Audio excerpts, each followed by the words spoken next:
हम लोग जो कल की चर्चा हुई थी, कल की चर्चा ये हुई कि आचार्य विश्वनाथ जी ने जो है वह आचार्य मम्मट भट्ट का काव्य लक्षण स्वीकार करके और उन्हीं का सर्वप्रथम खंडन किया।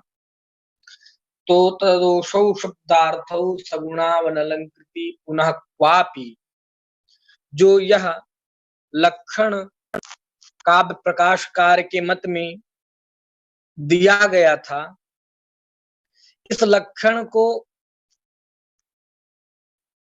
आचार्य विश्वनाथ खंडन की दृष्टि से, अर्थात उनके मत में काव्य का यह लक्षण ठीक नहीं है, इसीलिए उन्होंने सबसे पहले जो है इसमें से आदोषौ शब्द का खंडन प्रारंभ किया।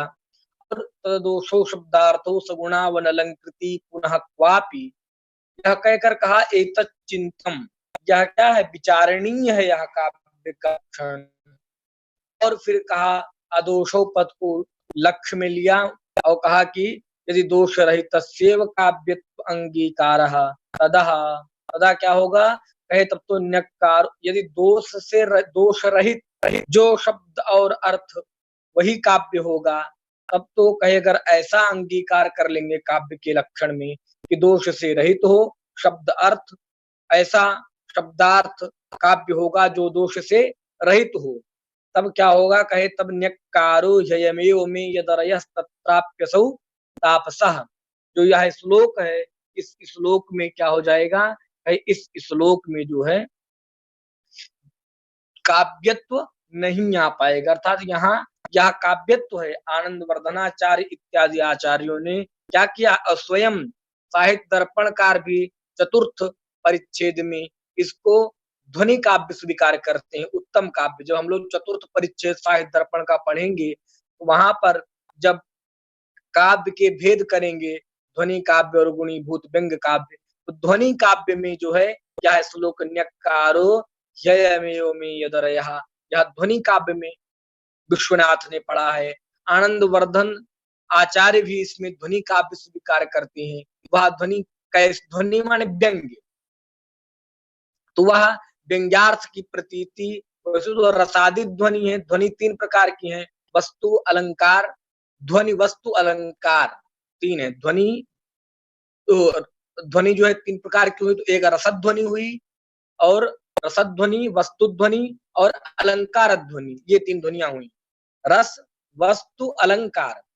लेकिन अंततो गत्वा चाहे वो आचार्य मम्मट भट्ट हो या आनंद वर्धनाचार्य हो, इन लोगों ने रसद ध्वनि को ही प्रधान माना है, और जो वस्तु ध्वनि है अथवा जो अलंकार ध्वनि है, उन दोनों ध्वनियों का अंतर्भूत कहाँ कर दिया, रसद ध्वनि में कर दिया। तो यहाँ रस है, रसद ध्वनि है, ध्वनित्वेन उत्तम काव्यता स्वीकार किए हैं।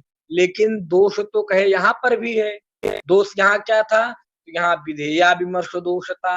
विधेया विमर्श दोष की हम लोगों ने कल चर्चा बहुत अच्छे से किया कि विधेया विमर्श दोष होता क्या है। विधेया विमर्श दोष यही होता है कि जब हम लक्षण में माने लक्षण, ये जो काव्य हैं, जो काव्य की रचना कर रहे हैं या लक्षण जो कर रहे हैं, उसमें यदि जो उद्देश्य और विधेय का जो पौर्वापर्य क्रम होता है, पौर्वापर्य क्रम माने पूर्वापरि भाव क्रम, कौन पहले रहेगा कौन बाद में रहेगा, तो ये जो पूर्वापौर्य क्रम है, यह पूर्वापौर्य क्रम यदि नष्ट हो जाए, पूर्वापौर्य क्रम का यदि अभाव हो जाए, वही पूर्वापौर्य क्रम के अभाव में ही क्या होता है, विधेया विमर्श दोष होता है। और इसी को अविमृष्ट विधेयांश दोष भी कहते हैं। आप लोग पेन कापी रखे रहिए, वहां ऐसी बातें कुछ लिखते भी जाइए, जैसे कभी होता पढ़ा में कोई ऐसी बात बोल देते हैं तो उसको ही नोट कर लीजिए। तो इसी को अविमृष्ट विधेयांश भी कहते हैं। फिर अब ये हुई कि यह अविमृष्ट विधेयांश या विधेया विमर्श जो दोष है, यह दो प्रकार का होता है, एक पदगत होता है, एक वाक्यगत होता है। तो वाक्यगत जो है यहाँ न्यक्कारो ह्ययमेव में वाक्यगत विधेया विमर्श दोष है, और वृथोच्चू नहीं में जो है पदगत विधेया विमर्श दोष है। तो दोनों प्रकार के विधेया विमर्श दोष माने पदगत विधेया विमर्श दोष भी और वाक्यगत विधेया विमर्श दोष भी, दोनों प्रकार के दोष यहाँ आपाततः आ जाते हैं। इस प्रकार से जो है दोनों प्रकार के पदगत और वाक्यगत दोष यहाँ है। इस प्रकार से कहे यहाँ विधेया विमर्श दोष होने के कारण आपके मत में तो काव्यत्व नहीं होना चाहिए, प्रत्युत यहाँ ध्वनित्वेन उत्तम काव्यता अंगीकृता आचार्य ही, और लेकिन आचार्यों ने आपसे विपरीत इसको क्या किया है, आप इसको जहाँ काव्य भी नहीं मानने तैयार हैं, और इसी को जो है अन्य आचार्यों ने आनंद वर्धना इत्यादि आचार्यों ने क्या किया है, उत्तम काव्यता स्वीकार किया है। इसलिए तस्मात् अव्याप्त लक्षण दोषः, इसलिए जो आपने लक्षण दिया है तद दोषो शब्दार्थो सगुणावलंकृति पुनः क्वापि, यह लक्षण आपका अव्याप्ति नामक एक दोष होता है और उस दोष से आपका लक्षण ग्रसित हो गया। अव्याप्ति नामक दोष क्या है, इसकी चर्चा हम लोगों ने किया था इससे कल पूर्व जो है कक्षा में।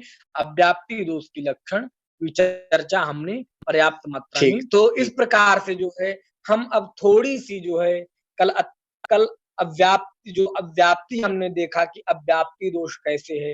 अव्याप्ति दोष किसी को नहीं समझ में आया हो, देखिए आप लोग को जो भी न समझ में आए तत्काल पूछिए, अगर तत्काल नहीं पूछते हैं तो थोड़ी देर पूछिए, जब हम अपनी बात को समाप्त कर लेते हैं उसके बाद पूछिए, लेकिन पूछने में संकोच नहीं करिए, बिल्कुल पूछेंगे, इससे और लोगों को भी क्लियर होगा कि वो अगर बातें 2 बार 3 बार भी मैं कहूंगा वो और ज्यादा पुष्ट होंगी।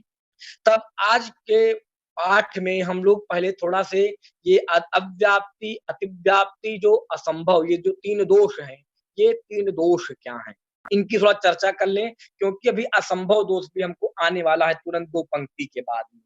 तो हम पहले इन तीनों को जान लें, तब हमको वहां समझने में थोड़ा सरलता होगी। देखिए,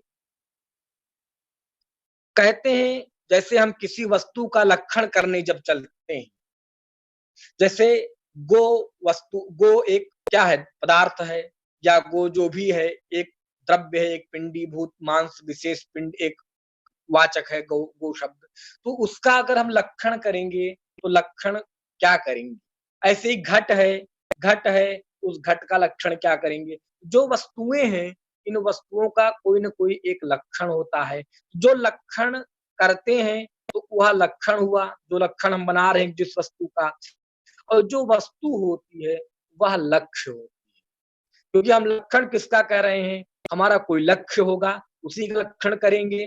तो जो जिसका लक्षण कर रहे हैं वह लक्ष्य पदार्थ होता है, और उस लक्ष्य पदार्थ का जो हम लक्षण करते हैं वह लक्षण होता है। तो लक्षण के द्वारा हम लक्ष्य को क्या करते हैं, सिद्ध करते हैं। लक्षण हमारा लक्ष्य को सिद्ध करने में, लक्ष्य को स्थापित करने में वह साधन बनता है हमारे लिए।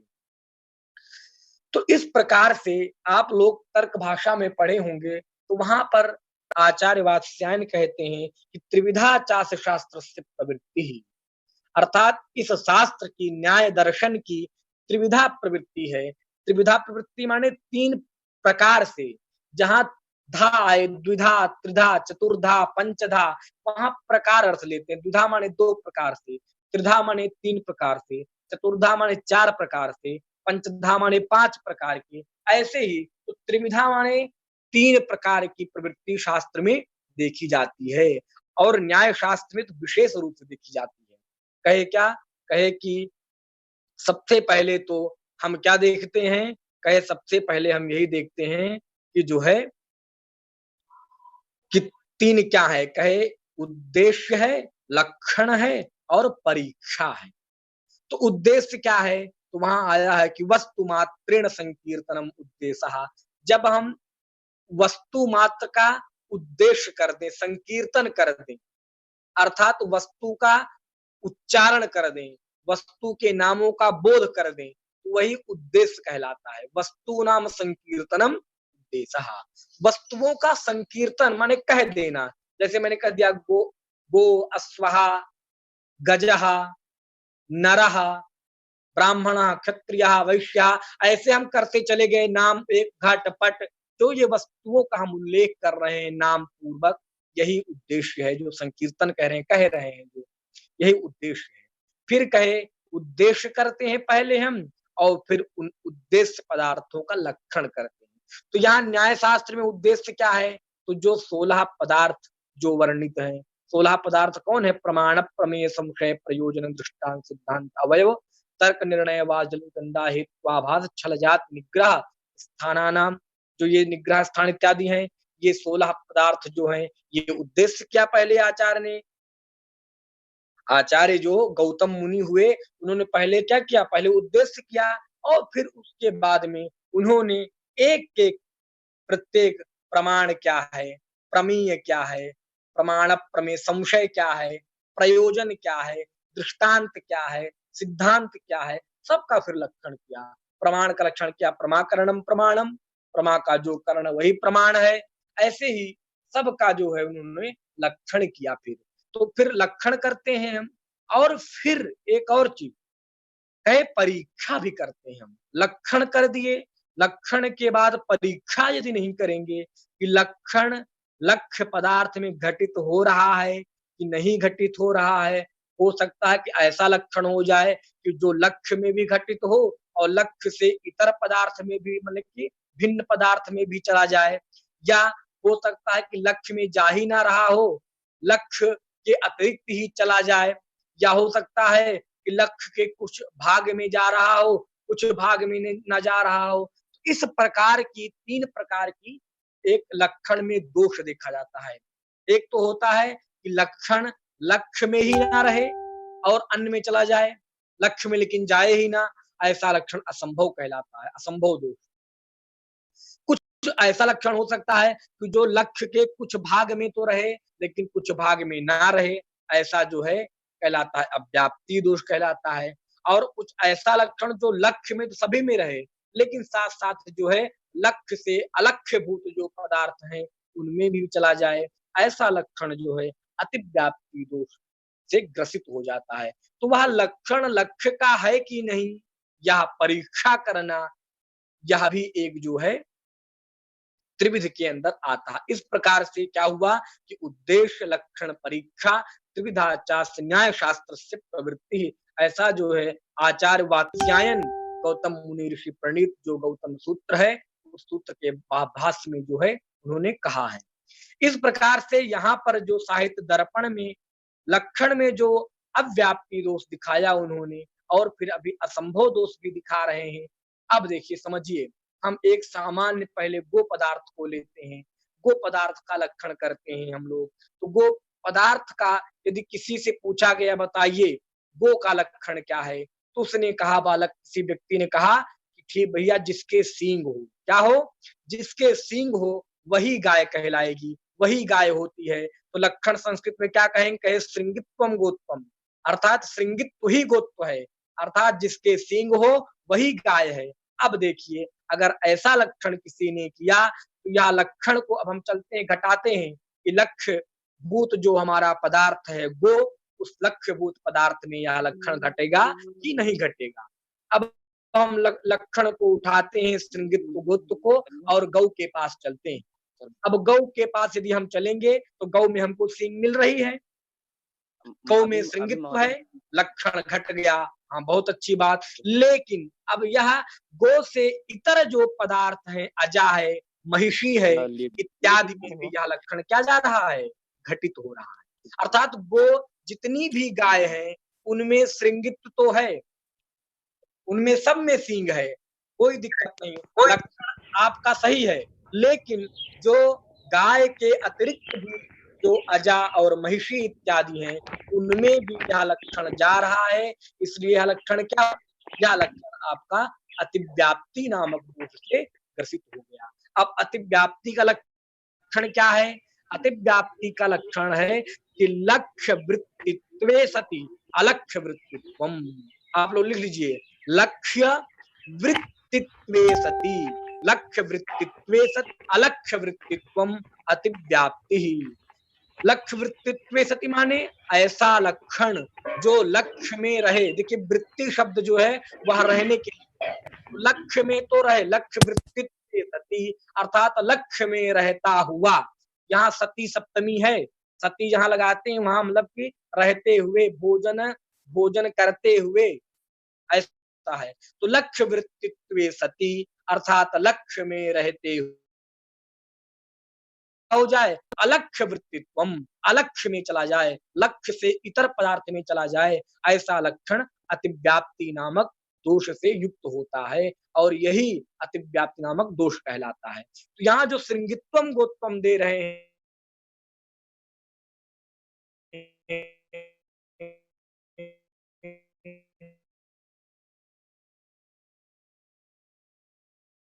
अर्थात सिंह साथ अलक्ष्य वृत्तिता भी इसमें आ गई, क्योंकि यह लक्ष्य से जो पृथक पदार्थ हैं, महिषी, अजा, बकरी इत्यादि हैं, भैंस इत्यादि हैं, उसमें भी यह लक्षण घटित होता है। इसलिए यह लक्षण क्या हो गया आपका अतिव्याप्ति नामक दोष से युक्त हो गया।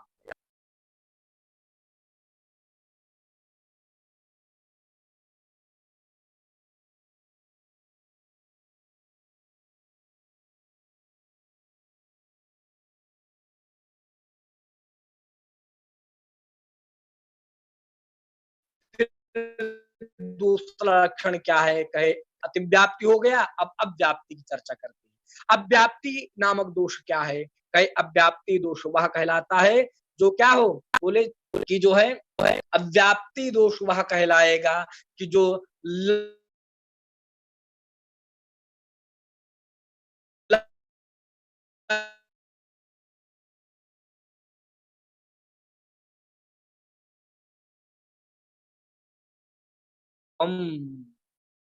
लक्षिक आवृत्तित्व लक्षिकावृत्तित्व है वहां।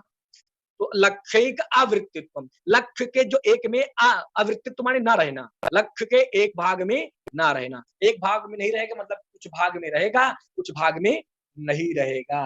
अर्थात ऐसा लक्षण जो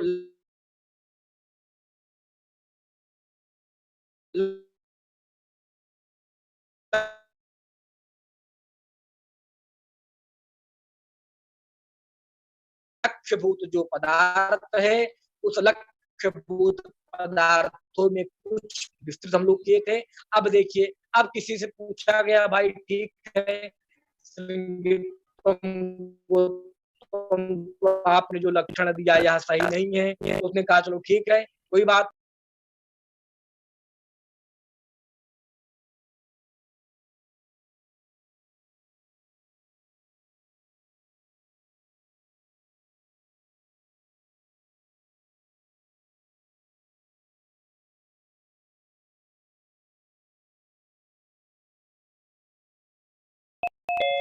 लाल नीली जो भी ऐसे भी अन्य प्रकार की जो गाय है उनमें यह लगते हैं उनमें तो लक्षण घटित हो जाएगा। लेकिन जो श्वेत हैं जो चितकबरी हैं जो कपिल वर्णी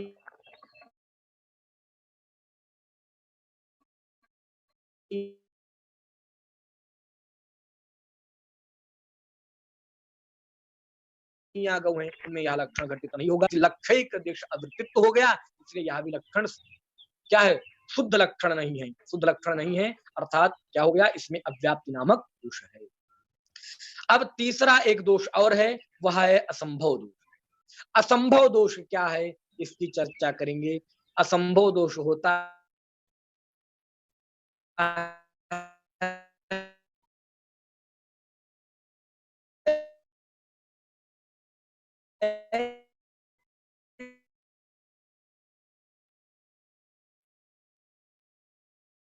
जो लक्ष्य में व्यक्ति में ना जाए ऐसा जो लक्षण होता है वह लक्षण असंभव दोष कहलाता है। वही कहा कि लक्ष्य मात्र अवृत्तित्व जो मात्र माने केवल जो लक्ष्य में ही ना रहे, लक्ष्य में तो नहीं रहेगा लेकिन अलक्ष्य में रहेगा, ऐसा जो लक्षण होगा वह लक्षण क्या कहलाएगा वह असंभव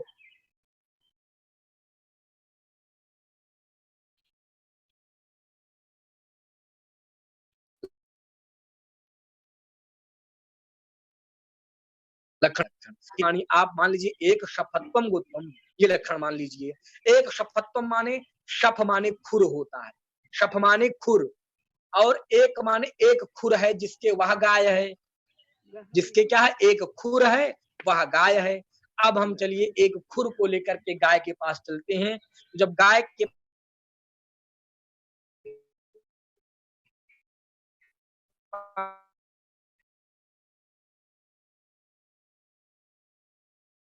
पास पहुंचेंगे तो वहां एक खुर नहीं, वैसे ही गाय का बीच से चिरा होता है, इसलिए उसके दो खुर हैं, एक खुर नहीं है। एक खुर गाय में तो किसी भी गाय में नहीं होता एक खुर, ऐसी कोई गाय नहीं जिसमें एक खुर हो, सभी गायों में दो खुर होता है। और जो गो लक्ष्यभूत जो गो है उसमें तो यह लक्षण घटेगा ही नहीं, लेकिन अलक्ष्य जो गो से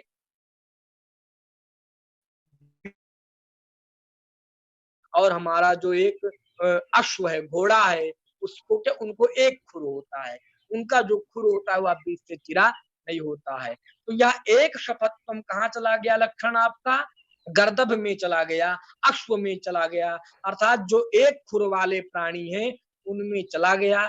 लेकिन जो गो है उसमें यह लक्षण गो में किसी पदार्थ में नहीं जाए, क्योंकि ऐसी कोई गाय नहीं है जिसके एक खुर हो।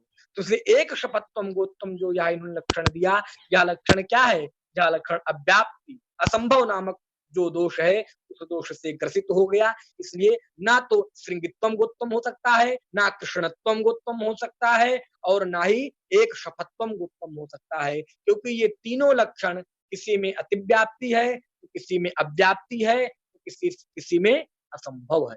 अगर श्रृंगित्वम गोत्वम कहेंगे तो अतिव्याप्ति दोष आ जा रहा है, यदि हम कृष्णत्वम गोत्वम कहें तो वहां अव्याप्ति दोष आ जा रहा है, यदि एक शपथत्वम गोत्वम कहें तो वहां असंभव रूप दोष आ जा रहा है। तो कहे भैया लक्षण क्या होता है, कहे भैया लक्षण तदेव ही लक्षण, कहे सबसे पहले समझिए आप लोग ने जो पढ़ा है कि असाधारण धर्म लक्षणम, असाधारण धर्म जो होता है, असाधारण धर्म माने जो साधारण धर्म से भिन्न, तो वही कहा कि नैयायिक में कहते हैं कि साधारण धर्म भिन्नत्वे सति असाधारण धर्मत्वे सति लक्षणम। इसको ऐसा जो है नैयायिक लोग कहते हैं कि जो साधारण धर्म से भिन्न हो और असाधारण धर्म हो। असाधारण धर्म वही होता है जो किसी वस्तु में विशेष धर्म होता है, अर्थात वह धर्म किसी वस्तु में ही मिलता है, उससे अतिरिक्त अन्य वस्तुओं में नहीं मिलता है, वही असाधारण धर्म होता है।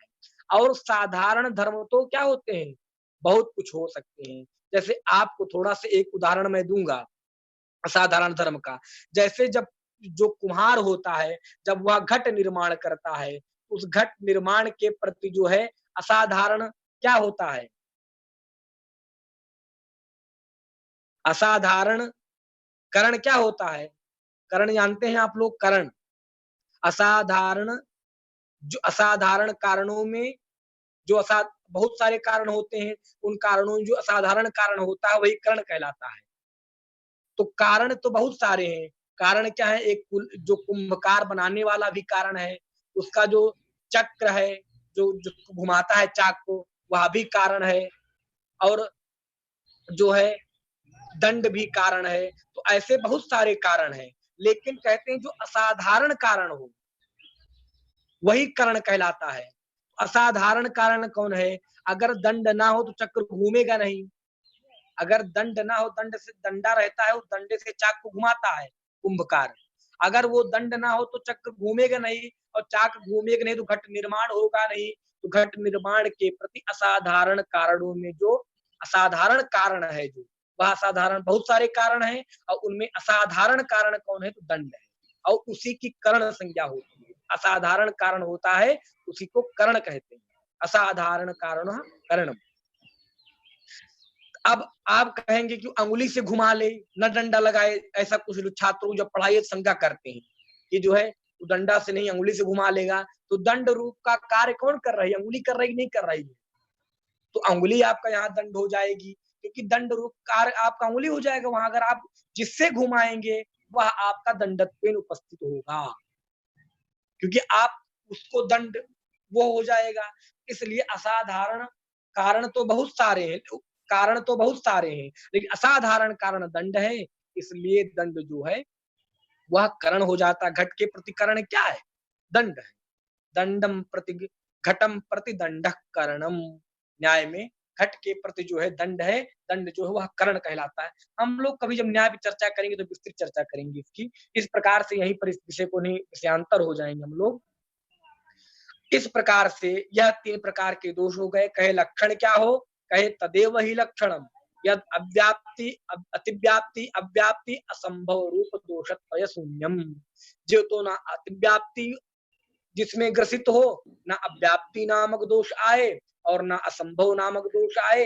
इन तीनों प्रकारों के दोषों से जो शून्य, ऐसा जो लक्षण, वही जो है लक्षण कहलाता है। ऐसा लक्षण जो हो, जो क्या हो, जिसमें तीनों प्रकार के ये दोष ना विद्यमान हो, ऐसा लक्षण ही शुद्ध लक्षण कहलाता है।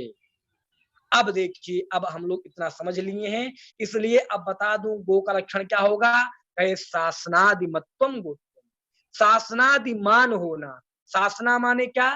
शासना माने जो गल कंबल होता है, उसको गल कंबल कहते हैं।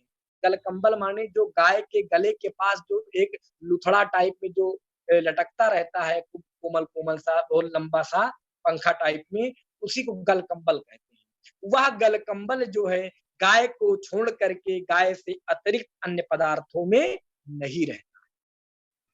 भैंस में आप कहेंगे रहता है, नहीं रहता है। भैंस में देखिए तो आप एकदम टाइट रहता है, वो गलकंबल तादृश गलकंबल नहीं रहता है। इसलिए यह जो गलकंबल है, यह गाय में ही रहता है, गाय से अतिरिक्त किसी अन्य पदार्थ में नहीं रहता है। इसलिए यह जो शासनादिमत्व, यह जो लक्षण है गाय का, यह लक्षण में न अतिव्याप्ति है, न अव्याप्ति है, न असंभव है। इसलिए यह लक्षण क्या हो रहा है? यह लक्षण शुद्ध लक्षण है। इसलिए गो का लक्षण क्या हुआ? शासनादिमत्वम। अब हम लोग अपने ग्रंथ पे थोड़ा आगे चर्चा करेंगे। कहें कि ननु तस्मात् अव्याप्तिर लक्षण दोषः, तो यहाँ अव्याप्ति लक्षण दोष आ गया। इसको समझ लिए थे कल हम लोग, आगे चलते हैं। कहे ननु कंचिद एव अंशः अत्र दुष्टः न पुनः सर्वोपि इति चेत तर्हि यत्रांशे दोषः सा अकाव्यत्व प्रयोजकः, यत्र ध्वनिः सा उत्तम काव्यत्व प्रयोजक इति अंशाभ्याम उभयतः आकृष्यमाणम् इदं काव्यम अकाव्यम वा किमपि न स्यात्। अब देखिए क्या करें, ननु यहाँ से एक शंका कर रहे हैं। जहां भी शास्त्रों में ननु मिले आपको, ये ननु अव्यय भी होता है और ये ननु जो है उपमावाचक निपात भी होता है। तो लेकिन यहाँ शास्त्र में जब ननु जब करते हैं तो ननु से शंका करते हैं।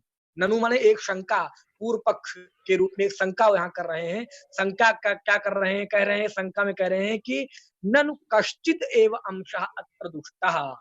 अत्र माने यह जो पद्य है, जो यह श्लोक है, न्यक्कारो ययमेव मे यदरयः तत्राप्य सूतापसः। कहे इस अत्र श्लोके, इस श्लोक में कंचित एव अंशः दुष्टः। कंचित माने एक थोड़ा सा, अल्प मात्र भी अंश ही दुष्ट है। क्या है? अत्यंत अल्प मात्र अंश ही दुष्ट है। कंचित माने थोड़ा ही। पूरा श्लोक तो दोष से ग्रसित नहीं है। दोष कहाँ है? न्यक्कारो अयमेव में है और वृथोच्छूनैः ही में है। स्वर्ग ग्रामटिका विलुंठन वृथोच्छूनैः।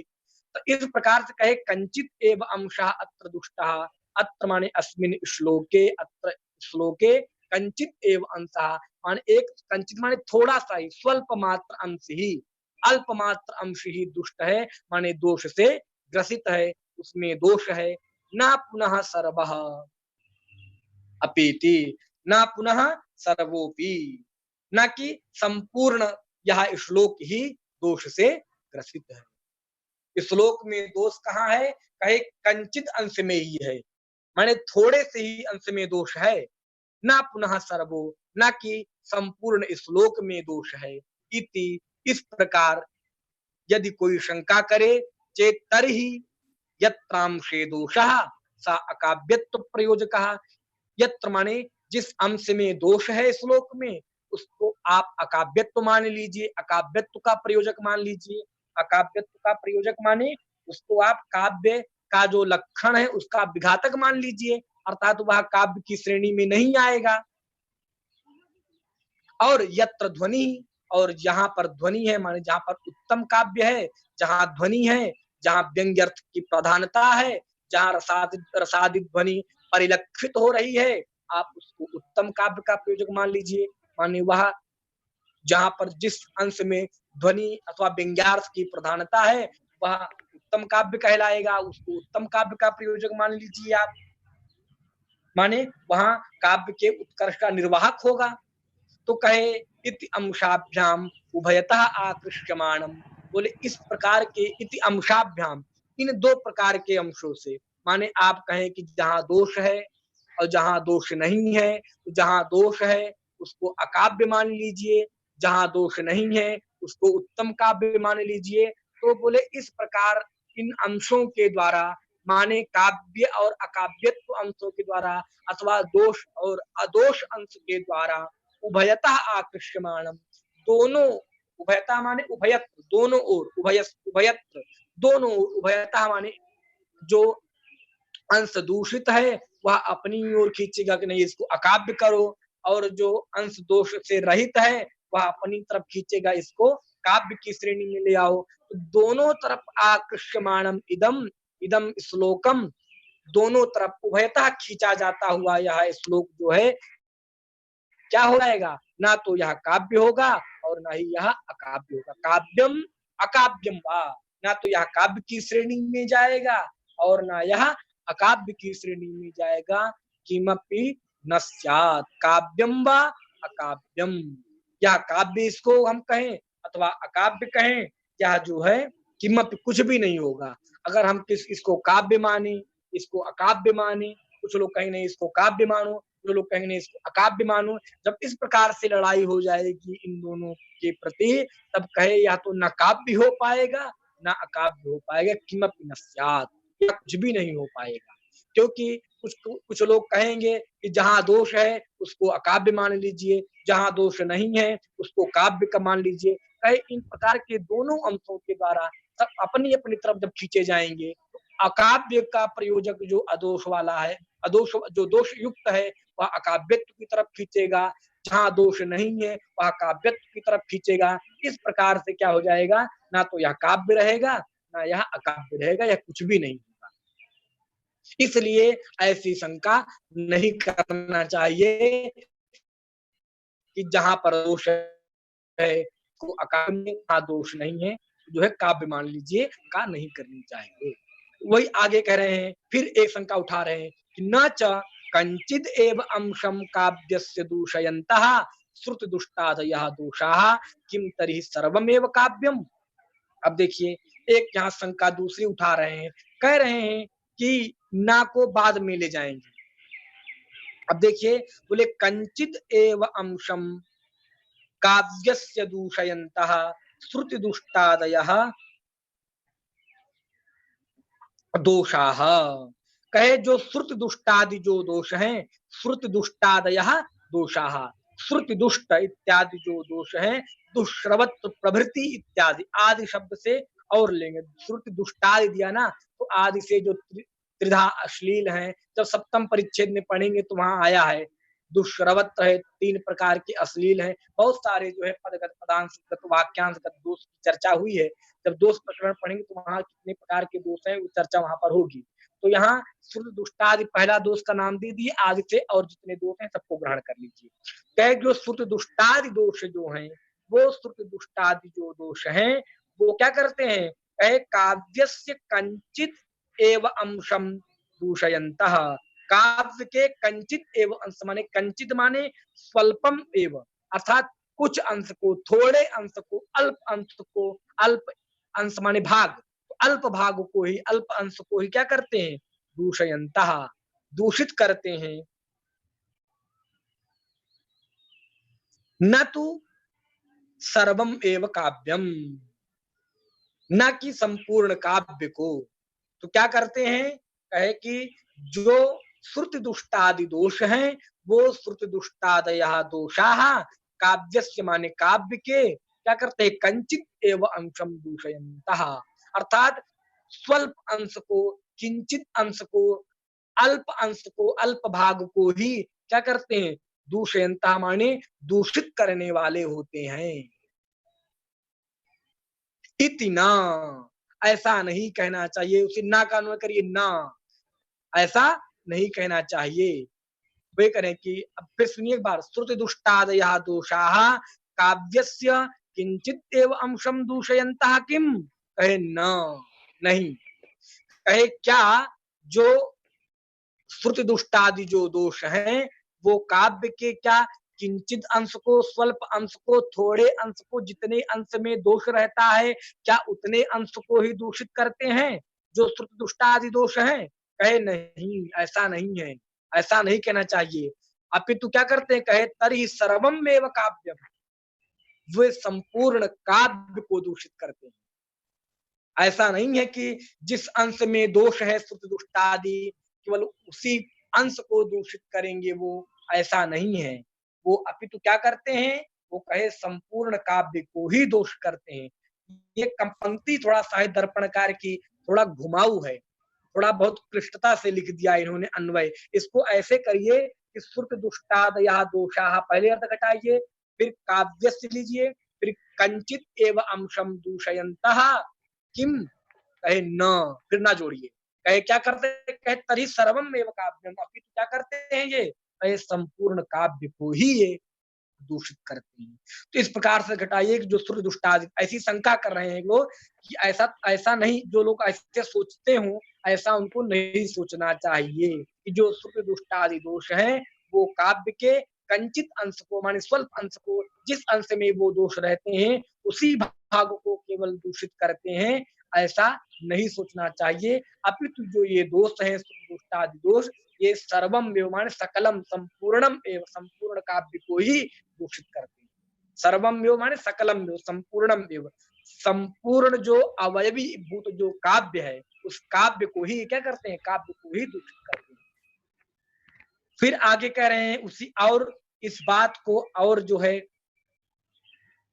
एक और इसका जो है उपादन कर रहे हैं, वो कह रहे हैं कि तथा ही काव्यात्म भूतस्य रसस्य अनपकर्षकत्वे तेषाम दोषत्वम अपि न अंगीक्रियते। एक और एक थोड़ा सा जो है एक चर्चा उठा रहे हैं कि यदि आप ऐसा कह दें, तथा ही से कह रहे हैं कि काव्यात्म भूतस्य रसस्य, देखिए आचार्य विश्वनाथ जो हैं वो काव्य की आत्मा किसको मानते हैं, वाक्यम रसात्मकं काव्यम, वाक रसात्मक जो वाक्य है वही काव्य की आत्मा है, अर्थात रस ही काव्य की आत्मा है, यही अर्थ हुआ। तो रस की आत्मा, काव्य की आत्मा क्या है, रस है। तो वही कहे काव्यात्म भूतस्य रसस्य, काव्य का आत्मभूत जो पदार्थ, आत्मभूत माने प्राणभूत, अर्थात जिसके ना रहने पर जीवन का विघात होगा। जैसे हमारा शरीर है, हमारा शरीर है, इसमें सर संपूर्ण महत्वता किसमें जाती है, प्राण में जाती है, श्वास प्रश्वास में जाती है। यदि यह श्वास प्रश्वास ना हो, या जो जिसको हम आत्मा कहते हैं, जो भी कहें, या जो आत्म है, अगर यह ना रहे, आत्मभूत पदार्थ ना रहे शरीर में, तो क्या हो जाता है, शरीर निश्चेष्ट हो जाता है, शरीर होते हुए भी क्रियाएं उसमें नहीं होती है। अगर ऐसा नहीं होता तो मृत्यु के बाद भी शरीर में क्रिया उत्पन्न होती है, मृत्यु हो जाती है फिर भी लोग उठ के चलने लगते। लेकिन ऐसा कोई एक प्राणभूत आत्मभूत पदार्थ है जिसके रहने पर यह शरीर काम करता है, जिसके ना रहने पर शरीर जो क्या होता है, निश्चेष्ट हो जाता है, अक्रियान्वित हो जाता है। इसीलिए वही कह रहे हैं कि काव्यात्म भूतस्य रसस्य, इसी प्रकार जो काव्य का, काव्य क्या है, काव्य एक व्यक्ति है। जैसे आगे भी चर्चा ये लोग करेंगे कि शब्दार्थो काव्यम, शब्दार्थ का शरीर क्या है, काव्य का शरीर क्या है, शब्द और अर्थ ही है। तो शब्दार्थो शरीरम काव्यस्य, एक इन्होंने एक काव्य, जैसे आप जब राजशेखर को पढ़ेंगे काव्य मीमांसा में, तो उन्होंने काव्य पुरुषोत्पत्ति बतलाई है, काव्य पुरुष की कल्पना की है। तो उसी प्रकार से जो है काव्य में एक पुरुषत्व का आरोप करके यह सब बोलते हैं, तो ये करें कि काव्य के आरोप करते हैं कि यह आरोप जो है सत्य नहीं है, यह एक कल्पना है। जैसे हम लोग वेद को क्या कहते हैं, कहते हैं वेद जो है, वेद पुरुष है, वेद भगवान पुरुषः, वेद वेद को क्या कहते हैं, अपौरुषेय कहते हैं और उनको भगवान कहते हैं और उस वेद को अंगी मानते हैं और वेदांग को अंग मानते हैं। ऐसे ही यहाँ भी कहे कि जो काव्य काव्य रूप जो एक शरीरी है, उस शरीरी में जो आत्मभूत पदार्थ जो रस रहता है, वही करें काव्यात्म भूतस्य रसस्य अनपकर्षकत्वे। जो काव्य का आत्मभूत जो रस है, उस रस का जो अनपकर्ष करने वाला हो, माने अपकर्ष ना करने वाला हो। दोष क्या है, आगे पढ़ेंगे, कहेंगे दोषाः तस् दोषा रस दोषास् तस्यापकर्षकाः। दोष जो है तस्य माने रसस्य, अपकर्षकाः माने अपकर्षक होते हैं। दोष जो होते हैं वो रस को नष्ट करने वाले होते हैं, रस का अपकर्ष करने वाले होते हैं। तो दोष तो रस का अपकर्ष करते हैं, और यहाँ क्या कह रहे हैं, अनपकर्ष कर रहे हैं। कह रहे हैं कि यदि ऐसा कोई दोष हो जो रस का अपकर्ष ना करे, क्योंकि दोष क्या है, दोष तो वही कहलाता है जो रस का अपकर्ष करे। लेकिन कोई ऐसा दोष हो जो रस का अनपकर्ष हो जाए, माने अपकर्ष ना करे रस में, बल्कि उत्कर्षता को लाए। अगर ऐसा कोई दोष हो तो देखिए, समझिए थोड़ा समय, जो चीज कहना चाह रहा हूं, जो पंक्ति का आशय है, ऐसी शंका पूर्व पक्षी कर रहे हैं कि दोष दोष तो क्या है, दोष तो वही होते हैं मुख्यार्थ तिर्दोषः अथवा दोषास्तस्यापकर्षकाः। दोष जो है रस का अपकर्षक होते हैं। वही कह रहे हैं यदि ऐसा कोई दोष हो जो रस का अपकर्ष ना करे, अर्थात रस का अनपकर्षकत्व हो उसमें, अर्थात रस को उत्कर्षित करे, रस में उत्कर्षता का आधान करे, रस को और परिपुष्ट करे, रस को परिपोषक करे, कुछ भी अर्थ करिए आप। तो कहे ऐसा जो दोष होता है उसको उसका दोषत्व तो नहीं अंगीकार करना चाहिए। अगर उसका भी दोषत्व अंगीकार कर लेंगे तब दिक्कत हो जाएगी। वही कह रहे हैं कि काव्यात्म भूतस्य रसस्य, काव्य का आत्मभूत जो रस, उस रस का जो अनपकर्ष करने वाला है, अर्थात जो उत्कर्ष करने वाला है, उस रस को जो परिपोषक बन रहा है, उस रस की जो परिपुष्टता को और बढ़ा रहा है, ऐसा जो तेषाम, तेषाम से यहाँ दोषाणाम करिए, तेषाम से किसको लेंगे, दोषाणाम। तो तेषाम दोषाणाम बोले उन दोषों का जो क्या करते हैं, कहे जो काव्य के आत्मभूत जो रस हैं, उस रस का जो अनपकर्ष करते हैं, अर्थात रस का अपकर्ष नहीं करते हैं, रस में जो चमत्कारिता को बढ़ाने वाले होते हैं, रस में जो उत्कर्ष का आधान करने वाले होते हैं, ऐसे जो अथवा रस को जो परिपुष्ट करने वाले जो दोष होते हैं, उन तेषाम दोषाणाम, उन दोषों का दोषत्वम अपि न अंगीक्रियते, उन दोषों का दोषत्व भी नहीं स्वीकार करना चाहिए। अगर कहे यदि उनका दोष स्वीकार कर लेंगे तब क्या होगा, कहे तब तो जो है, आइए बताता हूं क्या हो रहा आगे। कह रहे कि अन्यथा, अन्यथा यदि आप उन दोषों का भी दोषत्व स्वीकार कर लेंगे जो रस के अपकर्षक नहीं है, क्योंकि दोष का लक्षण ही है कि दोष जो है रस के अपकर्षक होते हैं। लेकिन जो दोष रस के अपकर्षक ना हो करके प्रत्युत उसके विपरीत रस के पोषक बन जाते हों, ऐसे दोषों की यदि आप दोषता स्वीकार कर लेंगे, उनको भी काव्य में दोषत्व की श्रेणी में लाएंगे, तब क्या होगा, कहे अन्यथा नित्य दोष अनित्य दोषत्व, नित्य दोषत्व, नित्य दोष अनित्य दोषत्व व्यवस्था न स्यात्। तब क्या हो जाएगी, कहे जो आपके यहाँ नित्य दोष और आपके यहाँ जो अनित्य दोष है, आप माने किन्हीं कुछ दोषों को तो नित्य दोष मानते हैं, कुछ दोषों को आप अनित्य दोष मानते हैं। तो ऐसी स्थिति में आपके यहाँ नित्य दोष और अनित्य दोष की जो व्यवस्था है, वह व्यवस्था ही भंग हो जाएगी। आपका जो आप मानते हैं कि जो है कुछ दोष नित्य होते हैं, कुछ दोष अनित्य होते हैं। ऐसी स्थिति में जो दोष रस के अपकर्षक नहीं है, अब प्रत्युत रस के उत्कर्ष में वो सहकारी बन रहे हैं, ऐसे सहकारी भूत जो है, जो दोष हैं, यदि उनकी भी दोषता, उनमें भी दोषत्व उनका भी स्वीकार कर लेंगे काव्य में, तब जो नित्य दोष और अनित्य दोष की जो व्यवस्था है, जो कल्पना है आप लोगों की, वह कल्पना क्या हो जाएगी? नस्यात्, वह कल्पना खंडित हो जाएगी, वह कल्पना ही खतरे में आ जाएगी। कहे अब इसी मत को, अपनी ही बात को पुष्ट करने के लिए आचार्य विश्वनाथ जो है, आचार्य आनंदवर्धन ध्वनि आचार्य का एक श्लोक दे रहे हैं, वही करें यदुक्तम ध्वनिकृता। यदुक्तम माने जो आचार्य ध्वनिकार आनंदवर्धनाचार्य ने जो कहा है, उससे अपनी आत्मसम्मति प्रदर्शित कर रहे हैं इससे। अर्थात कि जो हमारा मत है कि हम नित्य और अनित्य दोष की कल्पना करते हैं, उस ऐसा केवल हम ही नहीं मानते कि हम ही केवल नित्य दोष और अनित्य दोष की कल्पना करते हैं, बल्कि जो पूर्व आचार्य हैं, आनंदवर्धन इत्यादि आचार्य हैं, उन लोगों ने भी नित्य दोष और अनित्य दोष की कल्पना किया है, अपने ही मत को और सुदृढ़ करने के लिए। और ध्वनिकार के मत में जो नित्य दोष और अनित्य दोष है, उस मत में अपनी आत्मसम्मति भी देने के लिए आचार्य विश्वनाथ जो है, उनके श्लोक को यहाँ रख रहे हैं।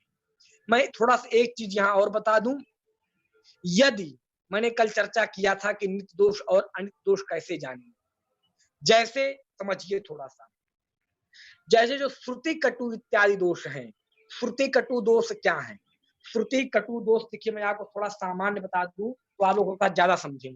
श्रुति दोष वो होता है कि जो सुनने में कर्णों कान में दुख को उत्पन्न करे। समझ रहे हैं ना? ऐसे कठोर वर्ण होते हैं जो कानों को सुनने में क्या लगते हैं? कर्णों में दुख, कान में दुख को उत्पन्न करते हैं। वो दुःश्रवत्व दोष कहलाते हैं। उसी को हम कह सकते हैं, ये जो है, यही जो श्रुति दुष्ट है, जो श्रुति दुष्ट दोष है, वही दुष्श्रवत्व दोष है उसी को। तो ये होता क्या है? कहे परुष वर्णतया श्रुति दुःखावहत्वम दुष्श्रवत्वम।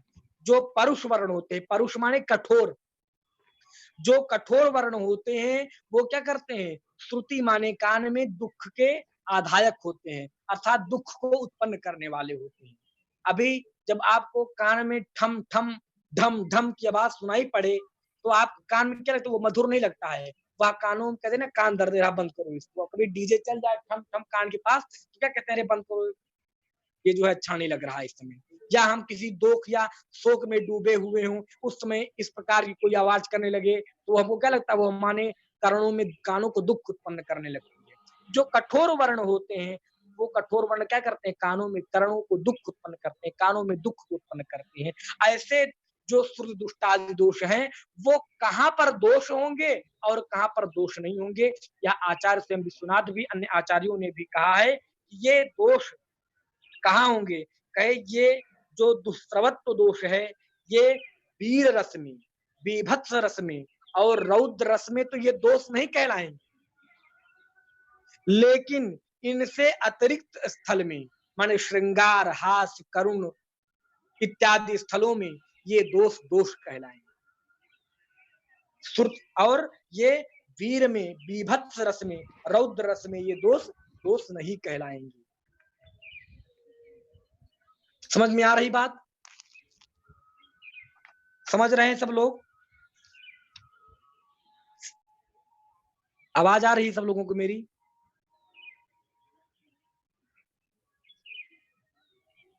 चलिए, तो इस प्रकार से क्या हुआ, ये हम जब दोषों की चर्चा करेंगे तो वहां बहुत विशेष चर्चा इसकी करेंगे, अभी वो चर्चा नहीं, बस सामान्य। तो जैसे मैंने एक कल उदाहरण आप लोग को दिया था सामान्य रूप से, यदि एक नायक और नायिका के पास यदि जाता है, तो नायिका के पास यदि प्रेम संबंध को लेकर वह जाता है, तब वह उसकी अवस्था दूसरी होगी। यदि वह उस संबंध में यदि वह तलवार लेकर पहुंच जाता है और कठोर करता है, तब वहां उस श्रृंगार रस में बाधक बन जाएगा। क्या बन जाएगा? श्रृंगार रस में वह बाधक हो जाएगा। अच्छा, जितना स्क्रीनशॉट भेजे हैं उतना पढ़ी हैं। बच्चा उस प्रकार पहुंचना उस नायक का, वह क्या हो जाता है? वह उस रस के विपरीत है।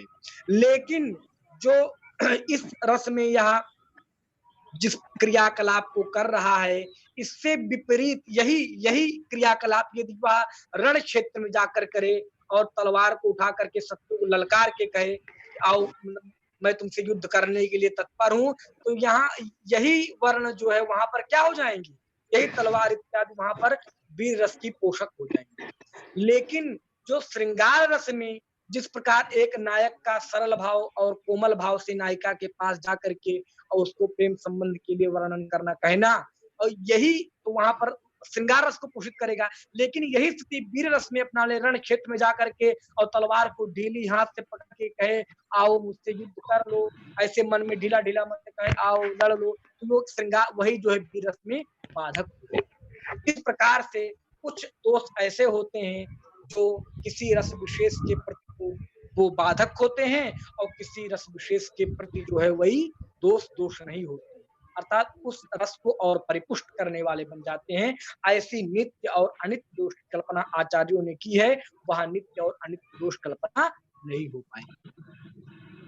उसी को कह रहे हैं यदुक्तम ध्वनिकृता, जो आचार्य ध्वनि आनंद वर्धनाचार्य ने जो कहा है, क्या कहा है कि श्रुत दुष्टादयः दोषाः अनिच दर्शिताः ध्वन्यात्मन्येव श्रृंगारे ते हेया इत्युदाहृताः। इति उदाहृताः माने कथिता, उदाहृता माने कथिता, कहा है, क्या कहा है, कहे श्रुति दुष्टादयः दोषाः अनित्याः, बोले जो ये श्रुति दुष्टादि दोष हैं, ये श्रुति दुष्टादि दोष क्या है, कहे ये अनित्याः, ये अनित्य है। तो श्रुति दुष्टादयः ये अनित्याः दोषाः दर्शिताः, इसका अन्वय ऐसे करिए, श्रुति दुष्टादयः दोषाः ये अनित्याः दोषाः दर्शिताः।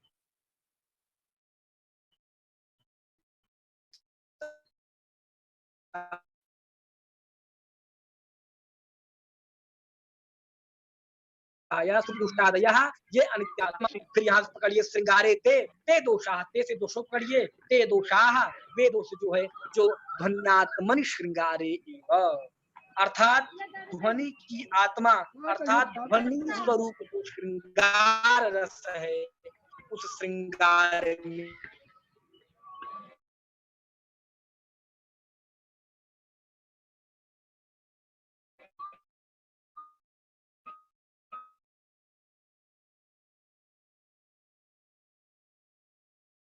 में ही ते दोषाः, ये दोषों का श्रृंगार रस में परित्याग करना चाहिए, अर्थात ध्वन्यात्मनि अर्थात ध्वनि स्वरूप, अर्थात ध्वनि स्वरूप जो श्रृंगार रस है उस श्रृंगार रस में ही ये दुष्टादि दोष जो है क्या है, हेय है, परित्याग करने योग्य है, अर्थात श्रृंगार में ही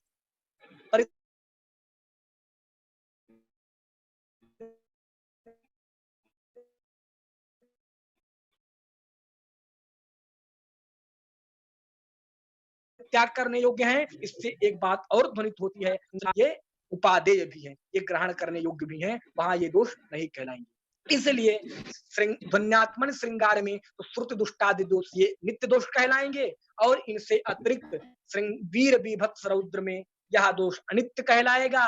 इस प्रकार से नित्य और अनित्य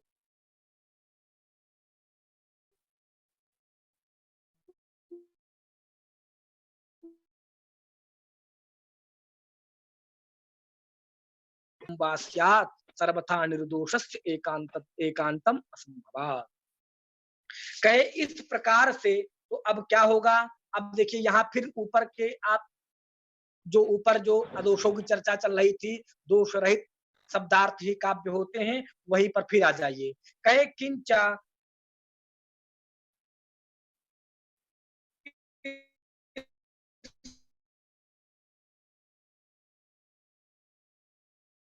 पेश किया। क्षण में अदोषो शब्द का जब हम प्रवेश करेंगे कि अदोषो शब्दार्थ काव्यम अर्थात दोष से रहित शब्द और अर्थ काव्य हैं, तो जो काव्य का विषय है, काव्यम माने काव्य विषयम, काव्य माने लक्ष्य, काव्य ही तो लक्ष्य है ना, इस लक्षण के द्वारा सब तदोषो शब्दार्थो सगुणावलंकृति, पुनः काव्य के द्वारा लक्ष्य क्या है, काव्य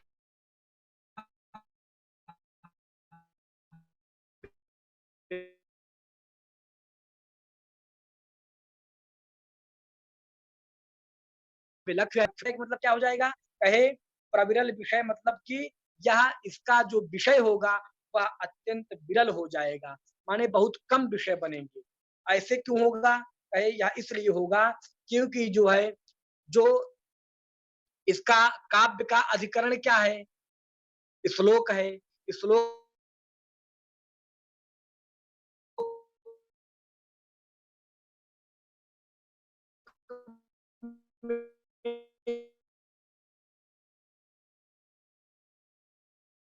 एक क्या है? काव्य का अधिकरण जो है वह है श्लोक है। काव्य कहाँ रहता है? श्लोकों में रहता है, पद्यों में रहता है। इसलिए पद्य क्या हो गया? अधिकरण हो गया। और काव्य क्या हो गया? आधेय हो गया। जैसे हम लोग अभी जहाँ बैठे हैं, कोई कुर्सी पे बैठा होगा, कोई तख्त पे बैठा होगा, कोई खाट पर बैठा होगा, कोई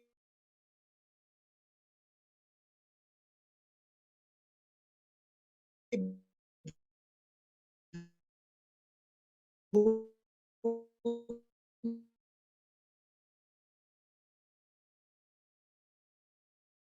पर बैठा हुआ। इसी प्रकार काव्य क्या है? काव्य आधेय है। काव्य रहता है। काव्य किसमें रहता है? काव्य श्लोकों में रहता है।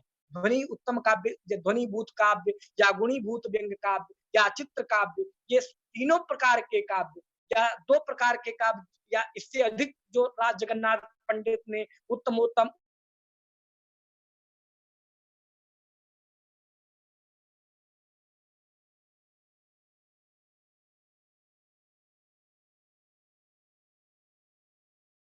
काव्य से यहाँ लेना है, काव्य का विषयभूत जो पद्य है, श्लोक है, वह श्लोक क्या हो जाएगा? वह श्लोक ही अत्यंत विरल हो जाएगा। मिलने में बड़ी कठिनाई होगी। क्यों? कहे कि जो पदादि अधिकरणेषु, या टीकाकार कह रहे हैं, टीका में कहा गया है कि जो पद्य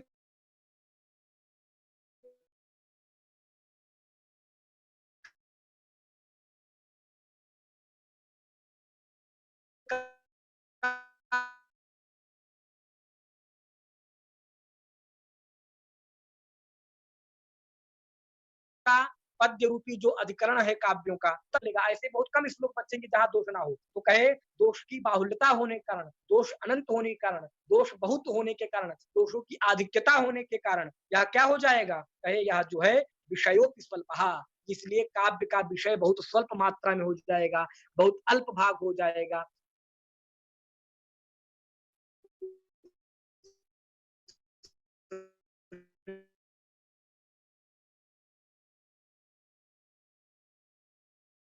लिए क्या हो, विरल हो जाएगा। और क्या हो जाएगा? आएगा निर्विषय कैसे होगा? कहे निर्विषय ऐसे होगा कि जो भी श्लोक होंगे उसमें कुछ ना कुछ जो है दोष तो रहेगा ही, और दोष रहेगा तो वह काव्य कहीं नहीं कहलाया नहीं जाएगा। इसलिए काव्य एकदम निर्विषय की वस्तु हो जाएगी। माने बहुत मुश्किल से जो है काव्य मिलेंगे, और बहुत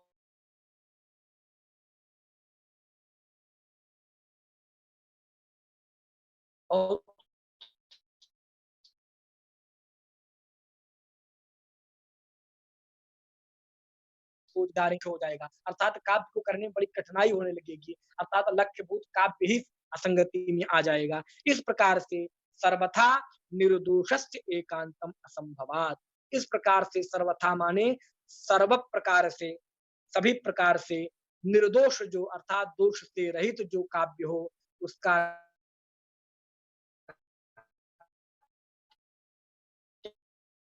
क्या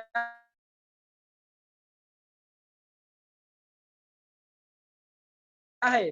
ऐसे सर्वथा माने सर्व सर्व प्रकार से, निर्दोष माने दोष से रहित जो काव्य होगा, ऐसा काव्य स्वीकार करने पर क्या हो जाएगा? एकांतम असंभवात। उसका एकांततम नाम अत्यंतम, अत्यंत काव्य का असंभव हो जाएगा। तो इस प्रकार से यहाँ असंभवात पद से एक बात और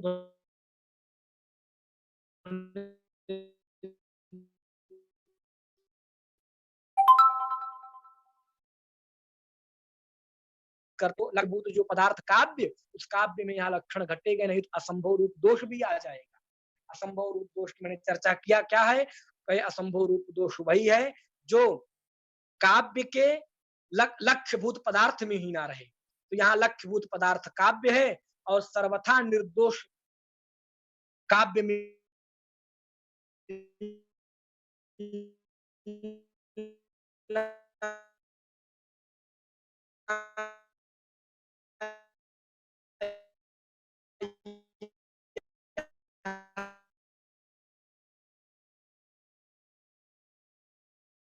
असंभव हो जाएगा, इस अर्थों का हम जो यहाँ कह रहे हैं तो मिलेगा ही। तो इस प्रकार से निर्लक्ष्य हो जाएगा और आपके इस लक्षण में अब एक असंभव नामक दोष भी आ जाएगा। इसलिए यह जो आपने लक्षण किया, यह जो लक्षण में जो एक विशेषण दिया अदोषौ, यह अदोषौ विशेषण देने की कोई आवश्यकता नहीं थी।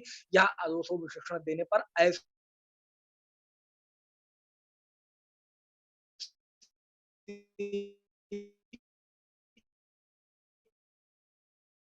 जो तददोषौ शब्दार्थौ सगुणावनलंकृति पुनः क्वापि, जो यह काव्य का लक्षण है, यह काव्य का लक्षण क्या हो गया? यह काव्य का लक्षण जो है आपका एकदम जो है दूषित हो गया, अर्थात इस काव्य के लक्षण में बहुत कठिनाई आ गई। बात समझ में आ गई सब लोगों को?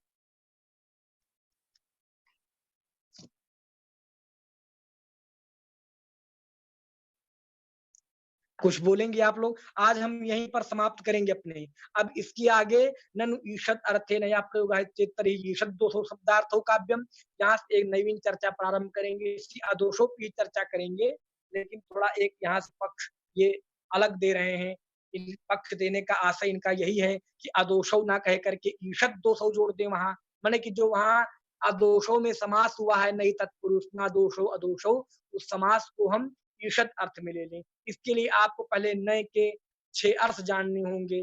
जो 6 अर्थ हैं, तत्सादृश्यम अभावश्च, तदन्यत्वम तदल्पता, अप्राशस्त्यम विरोधश्च, नयर्था षट् कीर्तता। जो 6 प्रकार के नय हैं, उस 6 प्रकार के नय में एक अल्पता भी नय का अर्थ है। तो यहाँ ईषद के अर्थ में नय समास करें, तो ये फिर अन्य चर्चाएं हैं। इस चर्चा को हम लोग कल करेंगे। इस इतने का जितनी आज हमने चर्चा किया, इस विषय में किसी को कोई शंका हो तो वो पूछ सकता है।